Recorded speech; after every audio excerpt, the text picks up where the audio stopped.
उसके बाद जब रोज़ा शुरू होता है, फिर इसमें ये बात जहन में रखें, पहली उम्मतों में कोई शख्स जानबूझ के गलती करता या सहवन करता, हर सूरत उसे वबाल भुगतना पड़ता था। लेकिन उम्मत मोहम्मद रसूलुल्लाह सल्लल्लाहु अलैहि वसल्लम पर अल्लाह ने एहसान फरमाया। यह सूरत बकरा की आखिरी आयत में अल्लाह ने वाज़े तौर पे फरमाया कि ला युकल्लिफुल्लाहु नफ्सन इल्ला वुसअहा, जो इंसान किसी चीज की ताकत नहीं रखता वो उसका मुकल्लफ नहीं है।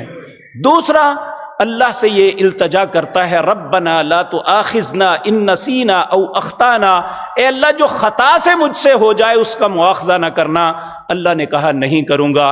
अब इंसान रोजे में भूल के कुछ पी लेता है या कुछ खा लेता है, तो नबी करीम ने मना फरमाया कि उसे याद नहीं दिलाना, उसे अल्लाह खिला पिला रहा है, उसका रोजा दुरुस्त होगा।